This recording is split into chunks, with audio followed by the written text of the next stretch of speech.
Bíblia e as síndromes. Um subtítulo seria Síndrome do Pânico, Síndrome de Burnout, Ansiedade. Esse aí seria um bom subtítulo. A nossa série, é o nosso 6º episódio da nossa série, Vencendo a Ansiedade, e eu estou baseando essa série em Filipenses. Mais especificamente em Filipenses capítulo 4, versículo 6, mas Filipenses. Síndrome do Pânico. Síndrome de Burnout, que é quando a síndrome da estafa. Tudo isso está relacionado à ansiedade. Hoje, então, eu quero falar dessas ditas síndromes e também falar sobre a tentação, a diferença entre tentação e ansiedade. Diferença entre tentação, que é uma coisa normal que todos nós passamos, para pecado de verdade. Porque muitas vezes, você está sendo tentado. Você está tendo algumas reações no seu corpo até, e isso é uma tentação, não é propriamente pecado. Eu vou falar sobre isso. Mas eu quero começar definindo isso, né? Síndrome.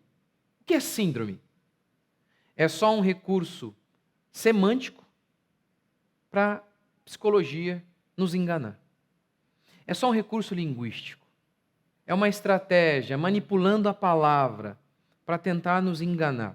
As palavras, elas visam retratar a realidade.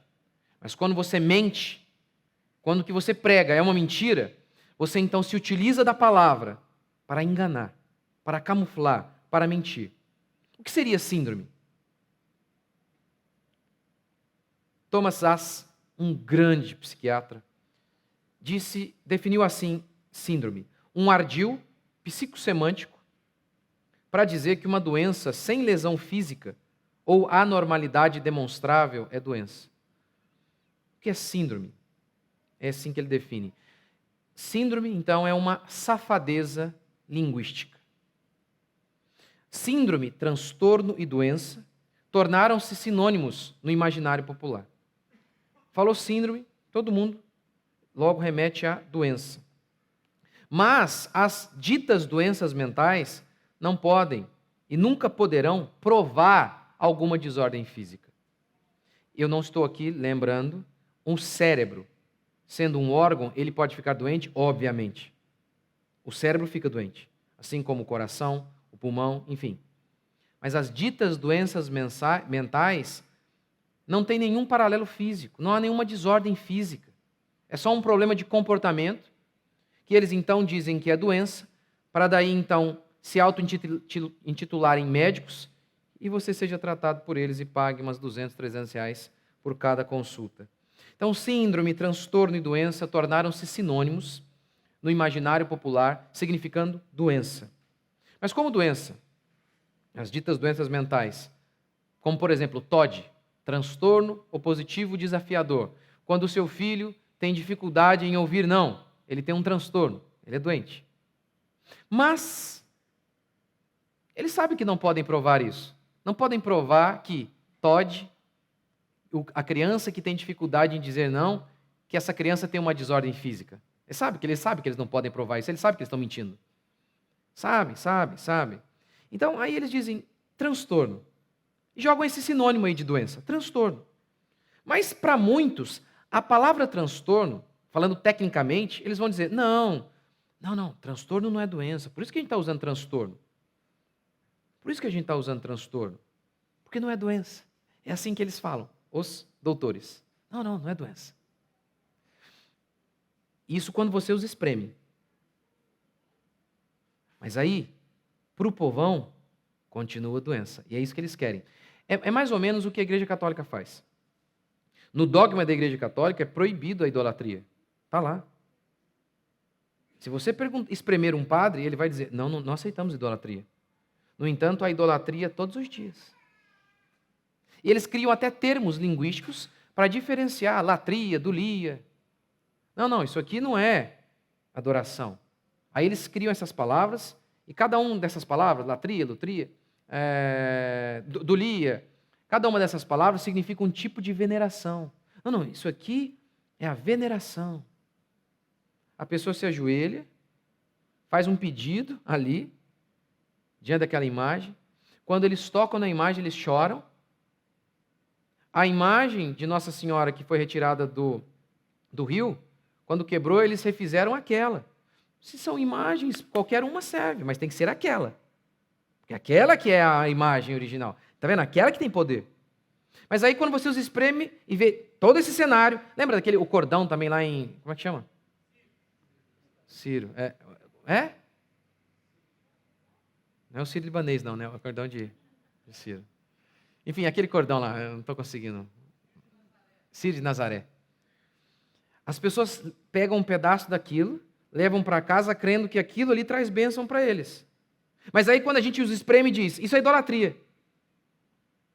Vocês praticam idolatria. Não somos contra, mas na prática eles veem as pessoas fazendo aquilo e eles interrompem. Eles falam, para aí. Os padres vêm, eles falam, parem com isso, isso é idolatria. Mas quando nós os esprememos, eles dizem, somos contra a idolatria. Quando mostramos na prática, eles não fazem nada contra. É mais ou menos assim que a psicologia tem agido. Você espreme e ele sabe que não pode dizer que é doença, quando você o espreme. Mas o povão continua acreditando que é, e é isso que eles querem. É isso que eles querem. Então, eu não estou aqui dizendo que não há problemas. Que se nós não soubermos lidar com os nossos medos, eles podem crescer e se tornar gigantes. Então, eu não estou dizendo que não há problemas, que as pessoas estão fingindo diante de seus medos. Não é isso. São problemas, são graves muitas vezes, mas são problemas. O medo é um problema, não é uma doença. Assim como a ansiedade não é um problema, não é uma doença, é um problema, e mais especificamente, no caso da ansiedade, um pecado. Aqui em Filipenses capítulo 4, verso 6, vamos ler novamente. Não andeis ansiosos por coisa alguma. Com isso, há uma ordem muito clara e direta, como John MacArthur diz. Quando há uma ordem clara e direta, e comentando esse texto aqui, quando há uma ordem clara e direta, é obviamente desobedecê-la é pecado. E assim, os homens de Deus interpretaram que a ansiedade sempre foi pecaminosa, até o advento da psicologia. Há uma ordem aqui. E sempre que há uma ordem, há também uma tentação para desobedecer essa ordem. E aí, eu quero hoje, primeiro começar a falar então sobre as diferenças entre tentação para ansiedade e ansiedade de fato. Eu já expliquei isso aqui em relação a outros pecados e o mesmo vale em relação à tentação da ansiedade. A tentação, ela passa por 3 estágios. Primeiro, a tentação propriamente dita. Segundo, o desejo. E terceiro, o ato consumado. Aquele exemplo clássico da torta. Imagine que uma torta de limão estivesse aqui e fosse pecaminoso comer uma torta.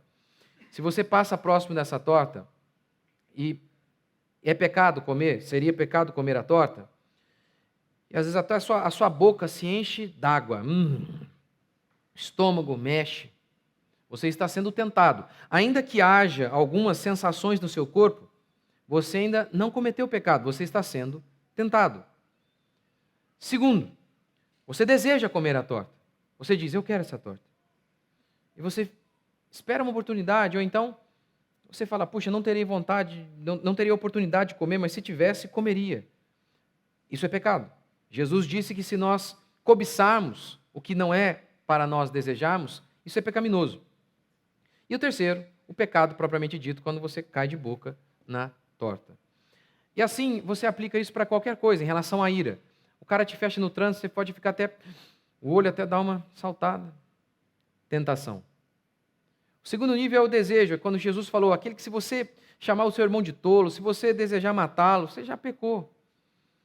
Ou seja, você olha para ele e fala, só não mato porque não dá agora, não posso, vou para a cadeia. É pecado. E o terceiro é o homicídio mesmo. Pega o revólver e pô. Então, o que vale para a ansiedade vale para qualquer coisa. E esse é o primeiro ponto aqui.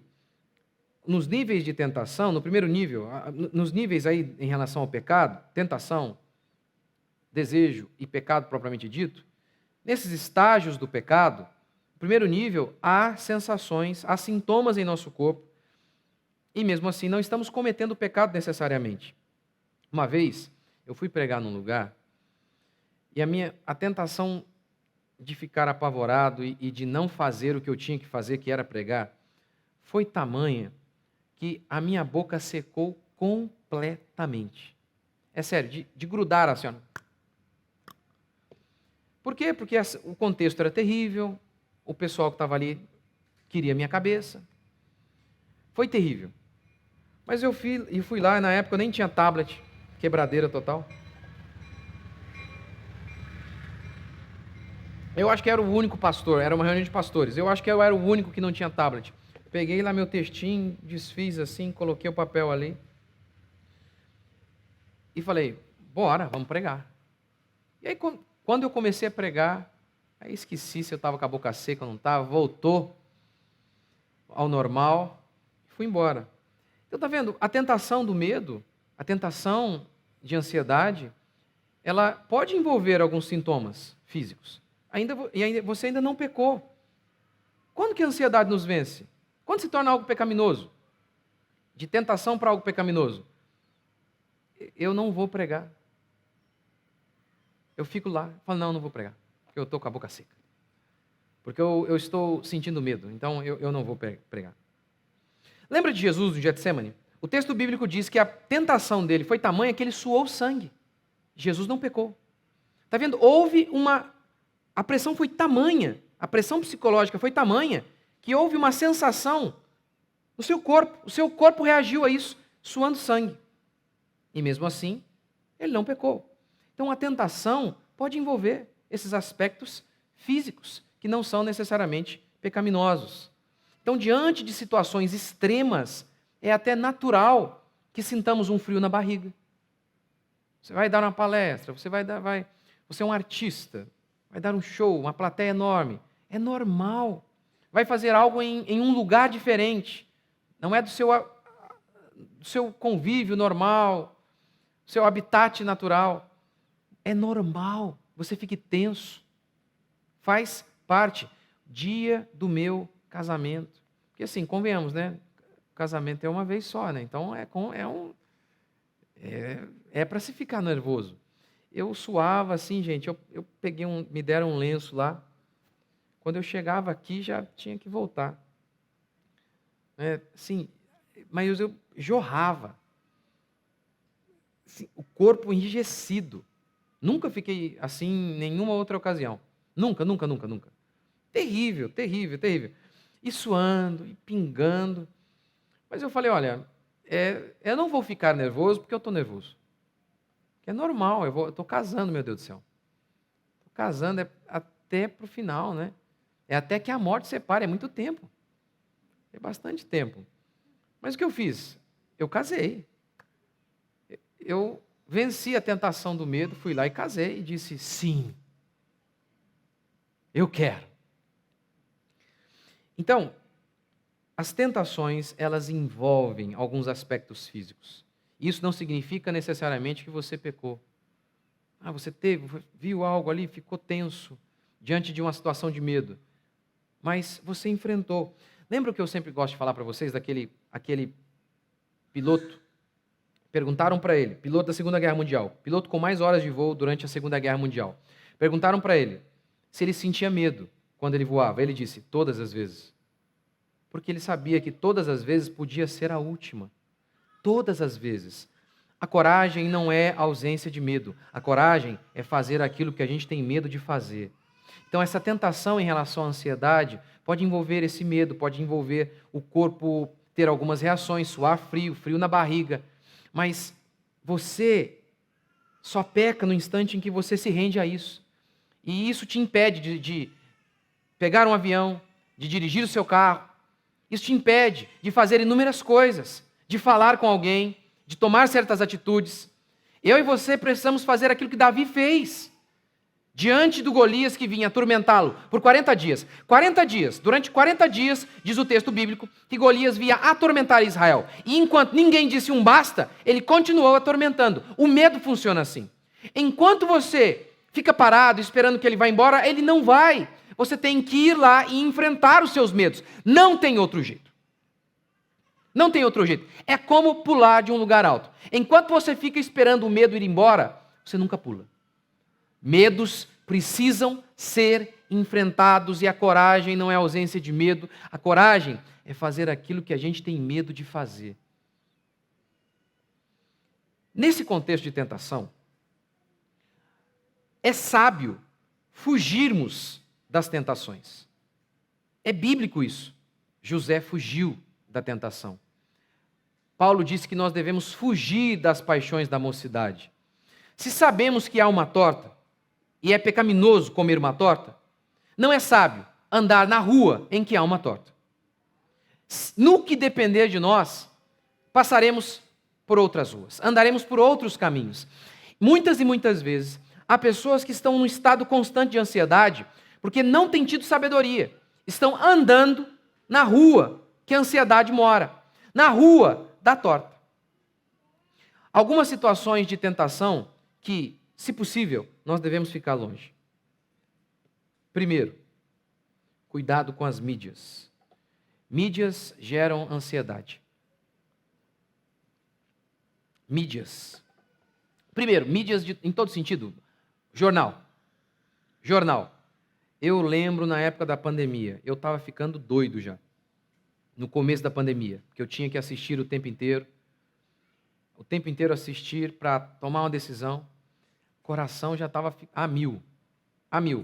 Decidimos que iríamos fazer, parei de ver. Por quê? Eu quero viver a parte da realidade. Não. Eles todo dia falam a mesma coisa. Se houver uma informação diferente, ok, quero pegar. Mas todo dia é a mesma coisa, é mais do mesmo, e esse mais do mesmo de pavor, de angústia.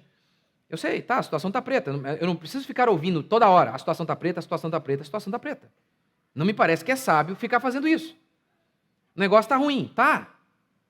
O que ajuda ficar ouvindo toda hora? Está ruim. Faz isso, faz o teste. Coloca a sua mulher do seu lado. Tira o William Bonner. Lembra? Tinha até na época, fizeram um meme, né? Na época da pandemia, colocavam lá de fundo o anúncio do Jornal Nacional, a musiquinha do Jornal Nacional, e aí quando ia começar a Rede Globo, o Jornal Nacional, todo mundo se encapuzava em casa. Faz o teste, coloca a sua esposa do seu lado, dizendo o tempo inteiro, vai dar ruim, vai dar ruim, vai dar ruim. Olha, o negócio está feio, vai morrer todo mundo. O que isso adianta? Eu sei, eles lucram com isso, e a notícia, sempre a notícia ruim chama atenção. Eles sabem disso, e vão enfatizar esses aspectos. Vão colocar a lupa ali na notícia ruim. Não é que chegam necessariamente a mentir, mas colocam uma lupa, colocam um holofote ali naquele problema, naquela situação complicada. Então, você precisa tomar cuidado com as mídias. E aí, agora, outro aspecto das mídias. As mídias sociais. Instagram. Mais Instagram agora, né? Mas as mídias geram ansiedade. Por quê?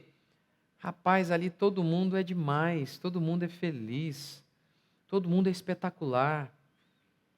Tudo que todo mundo faz ali, assim, você olha e fala, meu amigo, que família, que negócio espetacular. E aí você o tempo inteiro busca atingir um padrão que aquela galera não tem, porque estão mentindo. E alguns nem mentira, porque também assim, nem necessariamente, alguns estão mentindo mesmo, deliberadamente, mas outros não é nem uma mentira. É assim, você tem foto na sua casa do caixão de um parente que você perdeu? Você tem? Dele morto? Não tem. Então, com isso você está mentindo? Tá vendo? Ele quer ocultar que na família dele teve gente que morreu? Não, a gente não publica essas coisas, a gente não fica expondo essas coisas. Então, por um lado, não é nem que as pessoas estão sendo mentirosas, necessariamente, mas é que, assim, ninguém fica lá tirando foto e postando do caixão. A gente posta do aniversário mesmo. Mas, às vezes, isso pode te induzir, mesmo aquelas que são boas pessoas, te induzir a um universo que não existe. E aí também gera ansiedade, porque você nunca tem o bastante. Porque você precisa atingir um padrão que muitas vezes você colocou e inventou na sua cabeça que ninguém jamais vai atingir. Outro ponto que as mídias também podem ser um lugar de tentação é porque é notícia ao alcance de um clique, em tempo real. Coisa que a gente não tinha antigamente. Então, você estava lá na roça, o mundo está meio morto, metade da população morta já. E você está de boa. Por quê? Porque você não sabe, já dizem, né? A ignorância às vezes é uma bênção. Só que assim, às vezes, se a informação te ajuda, ok, mas às vezes a informação, se não me acrescenta, por que eu vou ficar vendo? Eu preciso de informação em relação àquilo que eu posso agir, que eu posso fazer. Então, às vezes, eu preciso do Twitter, por exemplo. Uso para o meu trabalho. Mas eu faço com moderação, porque eu sei que gera ansiedade. É muita informação o tempo inteiro. O tempo todo. Em tempo real. E tragédia. Eu falo, poxa, o que eu posso fazer em relação a isso aqui, essas notícias? Fiz a minha parte, agora desliga e acabou. Então, essas coisas vão gerando ansiedade. As mídias podem ser um instrumento de tentação para te levar à ansiedade. Segundo ambiente de tentação à ansiedade, alguns tipos de empregos. Alguns tipos de emprego que a exigência é muito alta. Na realidade, a meta de venda é tão alta que só fazendo malabarismos para atingir, só vendendo a alma para atingir. Você não está necessariamente pecando ao aceitar uma meta alta, mas, e às vezes quase que inatingível, mas você está se colocando num ambiente de tentação enorme. Não seria necessariamente pecado passar numa rua e ter uma moça seminua ali, se você não desejar, não cobiçar. Mas você está se colocando em um ambiente de muita tentação ao passar ali. Se você tem a opção de não passar, não passe. Eu sei, às vezes, nos encontramos em circunstâncias complicadas, financeiramente. Às vezes é o que dá, é o que sobra. Mas se você se encontra em um emprego que a exigência é altíssima, você deve reavaliar isso, orar a Deus, para saber se ali é o melhor lugar. E nós cremos que há um Deus que supre, há um Deus que opera o sobrenatural nas nossas vidas. Ou então, orar para que o seu patrão chupa-cabra mude, mas orar para que Deus possa prover um ambiente melhor. Muitas vezes, é o próprio Deus que permite certas circunstâncias. A gente sabe. Deus permite, pode permitir, mas no que depender de você, ore a Deus. Fala, Senhor, esse é um bom emprego. Hoje a gente vê as grandes cidades, elas são por si mesmas um grande ambiente de ansiedade, de tentação à ansiedade. Um cara que sai 5 horas da manhã, que caminha, anda 2 horas para chegar ao emprego, chega à sua casa mais ou menos 8 horas, 9 horas da manhã, isso é um ambiente de muita tentação para o medo, para a insatisfação, para a ansiedade. A nossa vida, a nossa vida espiritual, ela vai se refletir em nossa vida natural, que nem gosto de separar essas coisas, só para ficar didático aqui. Então, o nosso culto de domingo não pode ser uma coisa separada do nosso trabalho, da nossa semana. Não pode. Então você fala, poxa, não entendo, eu cultuo a Deus num lugar verdadeiro, o meu culto no domingo é verdadeiro. Mas às vezes o seu estilo de vida, de segunda a sábado, é um estilo de vida que o ambiente, as circunstâncias são de muita tentação, a insatisfação, a ansiedade, ao medo. Ore a Deus.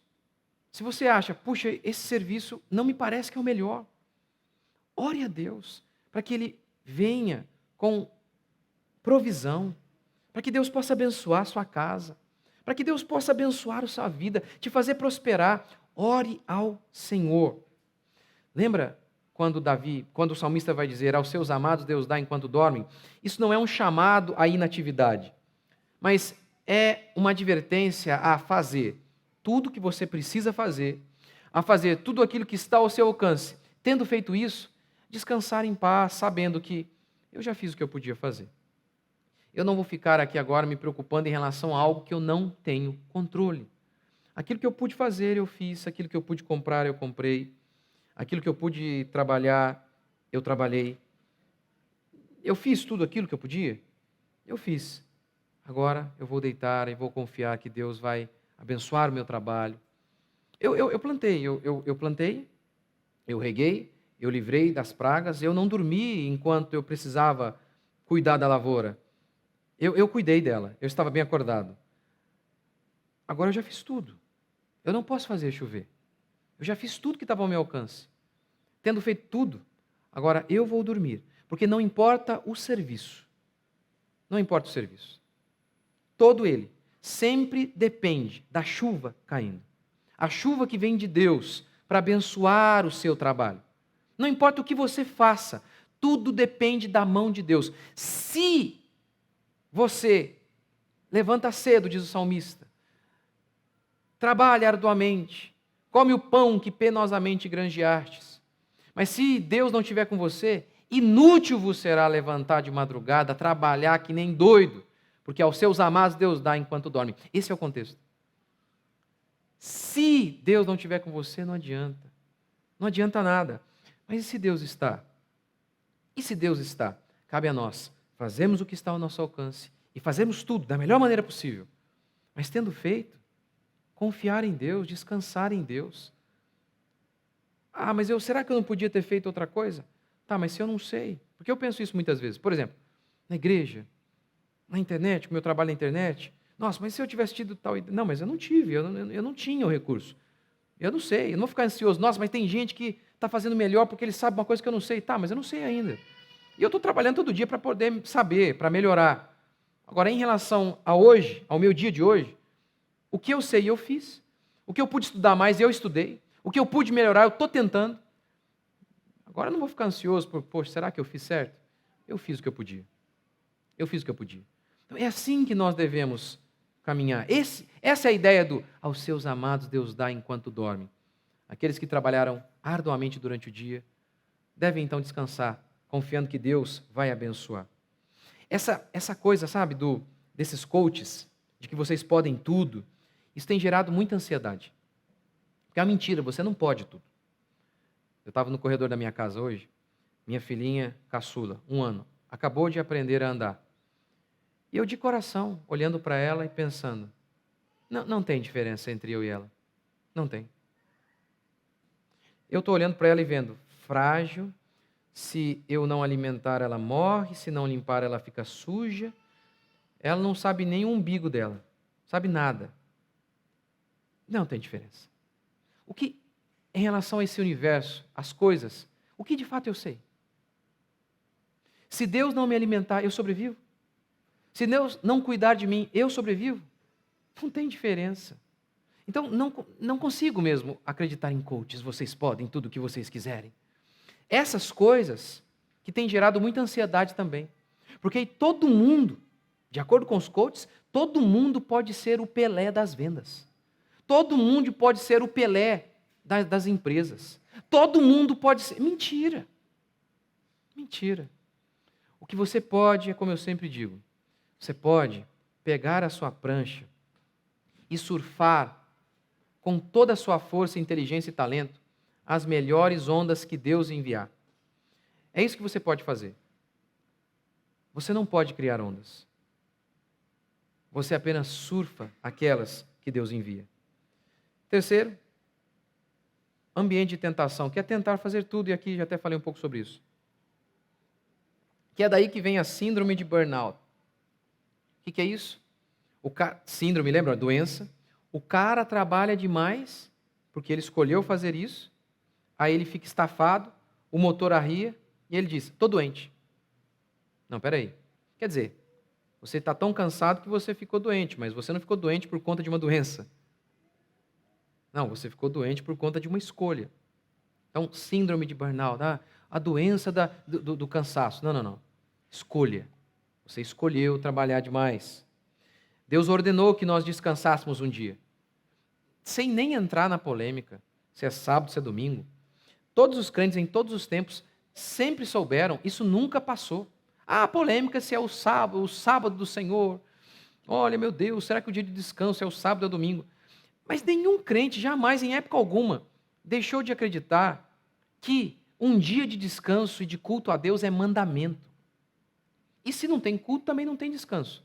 Porque o descanso é o Senhor. Mas é descanso. Deus, quando Ele deu a ordem sobre não matar, 2 palavras. Uma linha. E quando Deus deu a ordem de guardar um dia na semana para cultuar a Deus e descansar, quase 100 palavras. Quase 100 palavras sobre o dever de descansar, de cultuar a Deus, de descansar, de parar o trabalho por pelo menos um dia na semana. Então, é engraçado, uma vez mesmo eu vi um pastor falando sobre isso, que ele teve síndrome de burnout. Está vendo? Dá a ideia de que ele teve uma doença, né?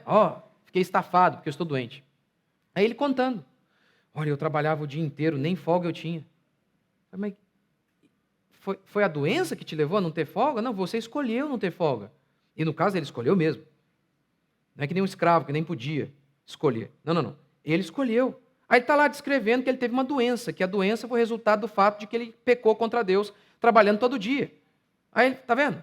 Como que a gente inventa doenças para justificar os nossos pecados? E parece muito legal na hora, é muito legal na hora. Muito bom, porque aí você não se sente culpado, mas te escraviza. Te escraviza. Porque aí você não tem responsabilidade, você então não precisa mudar. Afinal de contas, você está doente. Quarto, alimentação ruim, falta de disciplina. Também são um ambiente de tentação. Há teorias aí falando sobre falta de vitaminas como causa de alguns problemas emocionais. É verdade isso? Ora, o corpo, mesmo debilitado, nunca é causa de nossas fraquezas, de nossos pecados. Nunca é. Porém, um corpo mais debilitado é sim um ambiente de tentação. É uma circunstância de tentação. Se você não come direito, se você come, quando você começa a ficar velho, você come e deita, muitas vezes você fica mal, você já acorda, come e dorme, come comida pesada à noite. Quando você é novo, meu amigo, aí você pode rodar com o carro sem óleo, sem óleo não, mas sem trocar o óleo, sem fazer muita manutenção que vai. Mas quando você vai ficando mais velho, essas coisinhas simples podem ser uma grande tentação para o desânimo, para a ansiedade. Você está fraco, você não tem disposição. É claro que tudo isso vai tirando, sendo uma tentação enorme para que você perca o ânimo, para que você fique ansioso. É claro. Um corpo mais fraco é sim uma tentação ao desânimo e à tristeza. Por isso Paulo disse que o atleta, pela coroa corruptível, em tudo ele se domina. E aí ele fala, para conquistar uma coroa incorruptível, devo me dominar em tudo, porque se os atletas se dominam em tudo, por que eu, para conquistar uma coroa incorruptível, não vou me dominar? Eles são mais disciplinados do que nós. Um atleta olímpico vai ser mais disciplinado do que nós, crentes, que temos o Espírito de Deus, que fomos livres, fomos libertados em Cristo Jesus, como Paulo diz em Romanos 6,6, sabendo isso que foi crucificado com ele o nosso velho homem, para que o corpo do pecado seja destruído e não sirvamos o pecado como escravos. Nós, que somos livres, temos o Espírito de Deus, não podemos nos dominar? O homem espiritual se domina em todas as coisas, todas elas. Portanto, nos dominamos em relação a tudo. Falta de disciplina em relação a todas as coisas também pode ser um ambiente de tentação ao medo, ao pânico, à ansiedade, porque a desordem faz isso. Se você é uma pessoa desorganizada, é claro que você fica ansiosa. Meu Deus, e agora o que eu faço? A conta já chegou. Você se coloca muitas e muitas vezes num ambiente de ansiedade. Gente, uma coisa que você sabe que nunca atrasa. Você sabe disso. O que é? Conta. Sempre vem. Elas chegam lá. Então, gente, nós sabemos, as contas elas chegam. Eu tenho aqui eu tenho uma agendinha. Aí eu marco todas as contas, os milhares. Deixa eu ler. Não fico, meu Deus, paguei essa, não paguei aquela.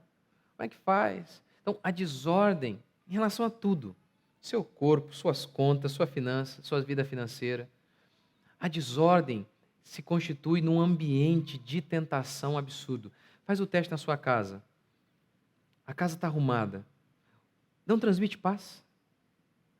A desordem na sua casa não transmite um caos que gera ansiedade? Quando a gente quer descansar, o que a gente faz? A gente não vai para o campo, para a praia, a gente não olha uma paisagem bela, que tem ordem, beleza. O mesmo se dá em relação a todos os aspectos da sua vida. Se você é uma pessoa que se domina em tudo mesmo, comida, seu corpo, suas contas. Você não compra mais do que você pode pagar. Você está lá, não, vai dar assim, vamos comprar essa televisão aqui. Não, mas agora é Copa, é Neymar, moleque. Você compra o negócio, nem tem dinheiro direito. Aí depois lá na frente está lá todo ansioso, meu Deus, vou ter dinheiro para pagar. Está vendo? Domínio próprio. Você fala, não, vamos comprar quando a gente tiver dinheiro. Vamos esperar, vai ter uma Black Friday, fraude. Vai ter, a gente segura. Se você é uma pessoa que se disciplina, se você se controla em todas as coisas, você não sai comprando que não pode, para impressionar quem te odeia. Se você tem essa vidinha mais regrada, o que acontece? Quando vem a crise, você tem um dinheirinho lá no banco. Porque você é organizado.